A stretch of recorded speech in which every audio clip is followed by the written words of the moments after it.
अब एक और चीज है, अब ये एक ऐसे है, ठीक है, exercises for healthy living, right. अब इसमें मुझे करना क्या है, अब ये एक बड़ा पीस है, मैंने इसको एक पेपर के मिड में लिख लिया है कि एक्सरसाइज फॉर हेल्दी लिविंग। अब बीच में मैंने और मेरे माइंड में क्या आइडियाज आए हैं कि भाई ये एक्सरसाइज क्यों इंपॉर्टेंट होती है, या एक्सरसाइज की टाइप्स क्या होती हैं, या कितने टाइम, मतलब कब कब कब दिन में कितनी बार या वीक में कितनी बार एक्सरसाइज करनी चाहिए, और डेंजर्स क्या होते हैं, ठीक है। ये एक मेन चीजें जो मेरे माइंड में आई। फिर उसके बाद मैंने आगे उनको भी सबटाइटल्स में कर दिया है कि एक्सरसाइज क्यों इम्पोर्टेंट है, उसके मैंने रीजन लिख दिए हैं कि हेल्दी लाइफ या हैप्पियर लाइफ के लिए इम्पोर्टेंट है, रिड्यूस रिस्क ऑफ इनएक्टिविटी, उसके लिए ये सारी चीजें। फिर मैंने डिफरेंट टाइप में लिख दिया कि एरोबिक्स होती है, योगा होती है, वेट ट्रेनिंग, ये जो भी, ठीक है। और नीचे मैंने लिखा हुआ लेटेस्ट ट्रेंड इन फिटनेस इंडस्ट्री, ये भी मेरे माइंड में आया था, मैंने ये चीज भी लिख दी। अब मुझे करना ये है कि अब मुझे आगे इन दोनों चीजों को अपने माइंड में रखना है कि एक लेटर है और एक ऐसे है। अब ये दोनों चीजें का मैं आपको इसलिए बता रही हूँ, अगर एक चीज का बताऊंगी तो आपको समझ नहीं आएगी पावर फॉर्मूला हर चीज पे कैसे अप्लाई होता है।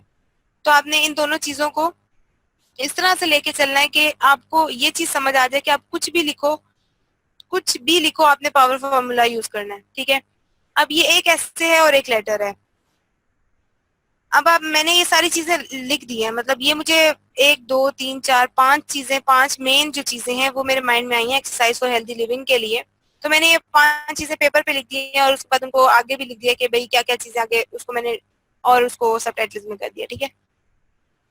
उसके बाद ये है कि अब मुझे ये करना है कि इसमें से मुझे जो चीज जरूरी नहीं है, गैर जरूरी चीज है, वो ओमिट कर देनी है। अब मुझे इसमें से लगा कि भाई लेटेस्ट ट्रेंड इन फिटनेस इंडस्ट्री, ये चीज बिल्कुल भी काम की नहीं, क्योंकि एक्सरसाइज का है तो उसमें मुझे ये चीज नहीं डालनी चाहिए, तो मैंने ये चीज उसमें से हटा दी। अब ये दोनों मैंने यहाँ पर रख दी है कि भाई किस तरह से हम इसको आगे लेके चलते हैं। अब वो जो उस वाले में से कार्ला का बताया गया था कि कार्ला जा रही है कोई वेकेशन पे जा रही है, वो चीज मैंने लेटर में से हटा दी, क्योंकि मुझे लग रहा है कि ये बिल्कुल भी इम्पोर्टेंट नहीं है। मुझे बॉस को ये चीजें बतानी है कि एक तो वो हैप्पी नहीं है हमारी कस्टमर सर्विसेज से, एक ये कि हमने रिन्यूअल के लिए वो चीज डिस्कस की है, एक ये कि उसको चाहिए कॉन्ट्रैक्ट, वो चाहती है कि कॉन्ट्रैक्ट को रिन्यू करें और सॉफ्टवेयर में वो इंटरेस्टेड है, लेकिन वो ये कह रही है कि उसको डिस्काउंट भी चाहिए। और फिर एंड पे मैंने उसे बता दिया कि मैं आपको और जो मार्क है वो आपसे कांटेक्ट कर लेगी, ठीक है। और एक्सरसाइज वाले ऐसे में से मैंने वो लेटेस्ट ट्रेंड इन फिटनेस इंडस्ट्री जो है वो वाली चीज ओमिट कर दी है, ठीक है, क्योंकि ये मुझे लगा कि ये गैर जरूरी चीज है। अब मैं इसको ऑर्गेनाइज कर रही हूँ कि मुझे इसमें से सबसे पहले जो गैर जरूरी चीजें हैं उनको निकाल देना है, उसके बाद जो जरूरी चीजें हैं उनको हाईलाइट कर देना है, जो सबसे ज्यादा जरूरी चीजें हैं उनको हाईलाइट करना है, और उसके बाद जो है वो इनको असेंबल करना है कि कौन सी चीज पहले और कौन सी चीज बाद में, ठीक है। और अब ये मेरा स्लाइड्स आगे नहीं चल रही हुआ है, सही। अच्छा, ऐसा है कि अब ऑर्गेनाइज करें। अब हमने यही चीजें जो मैंने आपको बताई हैं कि बिल्कुल जो अननेसेसरी चीजें हैं उनको हमने निकाल दिया है, मोस्ट इंपॉर्टेंट चीजों को हमने मार्क कर दिया है, और आइडियाज को हमने लॉजिकली अरेंज करना है कि कौन सी चीज पहले और कौन सी चीज बाद में। अब यहाँ पर देखें आप कि यहाँ पर मैंने discuss renewal of the contract को बोल्ड कर दिया है, और वो अपडेट से खुश है, ये चीज भी मैंने बोल्ड कर दिया है, और कस्टमर सर्विस से वो बिल्कुल भी खुश नहीं है, और न्यू सॉफ्टवेयर में वो इंटरेस्टेड है, ये चीजें मैंने बोल्ड कर दी है।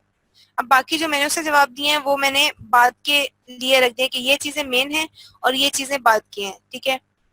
इसमें से भी मैंने ये, अब मैंने इसको मार्क कर दिया कि सबसे पहले मैंने क्या किस तरह से रखना है। मैं इसको अब असेंबल कर रही हूँ कि डेंजर्स ऑफ सेडेंटरी लाइफस्टाइल सबसे पहले होना चाहिए, इंपॉर्टेंट एक्सरसाइज क्यों इंपॉर्टेंट है वो चीज दूसरे नंबर पे होनी चाहिए, तीसरे नंबर पे उसकी टाइप्स बतानी चाहिए, और चौथे नंबर पे ये काम होना चाहिए, ठीक है, कि कितनी कब कब एक्सरसाइज करनी चाहिए, वीक में कितनी बार करनी चाहिए, दिन में कितनी बार करनी चाहिए, ठीक है। अब ये है कि यहाँ से हमने देखा है कि हम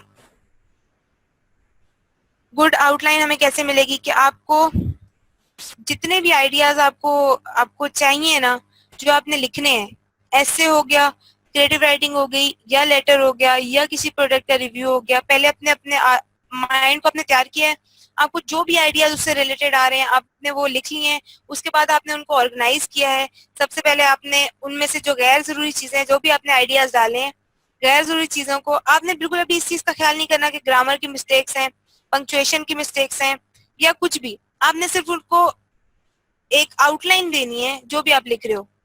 आपने बिल्कुल भी अभी इस चीज को इस स्टेज पे नहीं सोचना कि आपने कैसे उसको आगे जाके लिखना है, या आपने बिल्कुल ही स्टार्ट से लिखना स्टार्ट कर दिया। वो चीज आपने नहीं करनी। अभी आपने सिर्फ अपने माइंड को प्रिपेयर किया है, उसमें से आइडियाज लिए, जो भी आपको आइडियाज आ रहे हैं आपने उसको लिखा है। उनको लिखने के बाद आपने जो गैर जरूरी चीजें हैं वो निकाल दी हैं, जो जरूरी चीजें हैं उनको मार्क किया है, और उसके बाद आपने उसको असेंबल करना है कि कौन सी चीज पहले होनी चाहिए और कौन सी चीज बाद में होनी चाहिए। अब आपके पास जो भी, अब एंड पे आपने जब ये सारा कुछ कर लिया है तो आपके पास एक गुड आउटलाइन आ गई है। यहाँ पे आपको ये पता चला है कि भाई जो भी चीजें आपको चाहिए ना वो आपको यहाँ पे मिल चुकी हुई है। अब आपको और कुछ भी नहीं चाहिए, आपको और इसमें लिखने के लिए कुछ नहीं चाहिए, आप इससे कंप्लीट कर लोगे। अब आपका वो आउटलाइन जो है वो स्ट्रक्चर किया हुआ है, लाइक जैसे कि आपने पहले की चीजें लिख ली हैं, मेन आइडियाज को भी मार्क कर लिया है, और ये सारा कुछ आपने कर दिया। ठीक है, स्क्रीन शेयर हो गई है।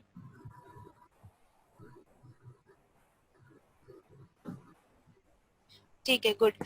अच्छा, ऐसा है कि अब हमारे पास, अब हमने ऑर्गेनाइज कर लिया तो हमारे पास एक मेन चीजें आ गई है कि हमारे पास एक, जो भी आइडियाज हमारे पास थे वो हम लोगों ने उसको एक लाइन में लिख लिया है, या हमने इस तरह कर लिया कि कौन सी चीज पहले होगी कौन सी चीज बाद में होगी, वो हमने सब कुछ सेट कर लिया। ठीक है, अब एक गुड आउटलाइन हमारे पास आ गई है।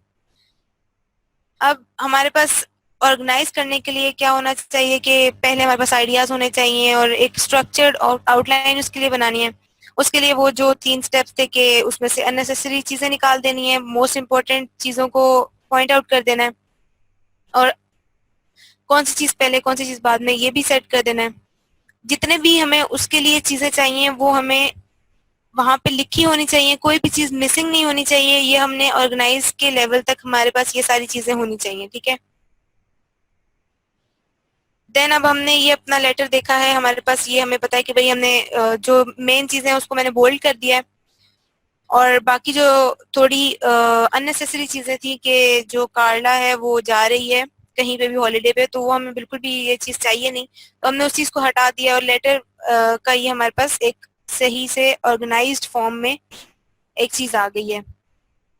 अब इसमें आपने बिल्कुल भी लाइक जैसे होता है ना कि सेंटेंसेस लिखने होते हैं, पूरे पूरे पैराग्राफ बनाने होते हैं, ये चीजें करने की अभी जरूरत नहीं होती। ठीक है, अभी सिर्फ हमने अपने आइडियाज को वहां पे लिखा है, क्योंकि होता ये है कि अगर हमें एक चीज मिलती है ना लिखने को, तो हम लोग जब उस टाइम लिखने लगते हैं तो हमारे पास बहुत ढेर सारे आइडियाज आते हैं, लेकिन जब हम लिखने बैठते हैं तो फिर हमें कुछ आ नहीं रहा होता और बहुत सी चीजें मिस हो जाती हैं। तो इसके लिए ये पावर फॉर्मूला यूज होता है कि सबसे पहले अपने माइंड को आपने प्रिपेयर किया, सेट किया, देन आपने जब उसको वहां पे अपने आइडियाज पुट किए हैं, तो आपने उसको ये नहीं करना कि आप उसी टाइम देखने लग जाओ, नहीं यहाँ पे तो मैं ये मिस्टेक कर रहा हूँ, ये तो मैंने सेंटेंस ही पूरा नहीं लिखा। यहाँ पे अब आप देखिए कि यहाँ पे कोई भी सेंटेंस पूरा नहीं लिखा हुआ, यहाँ पे सिर्फ एक आइडिया दिया हुआ है कि ये आइडिया है और आपने इस पे लिखना। अब आपको यहाँ पे कुछ भी पढ़ के आपको पता चल जाएगा कि आपने, आपके माइंड में उस टाइम क्या आइडिया आया था जब आप सोच रहे थे। ठीक है, आपने ये सारी चीजें लिखी, फिर उसके बाद उसे ऑर्गेनाइज किया, जो नहीं काम की चीजें थी उन्हें हटा दिया, जो काम की चीजें थी उन्हें टॉप पे रखा, लाइक उनको बोल्ड कर दिया, उनको हम लोगों ने सबसे पहले डिस्कस करना है इस चीज को। ठीक है, उसके बाद हम आप बाद में जाएंगे कि हमने लिखना कैसे है, पैराग्राफिंग वगैरह कैसे करनी है, वो चीजें हम बाद में करेंगे। ठीक है, और कोई भी किसी को क्वेश्चन आए तो प्लीज साथ साथ पूछ लीजिएगा, ताकि बंदा मैं साथ साथ क्लियर कर दूं। ठीक है,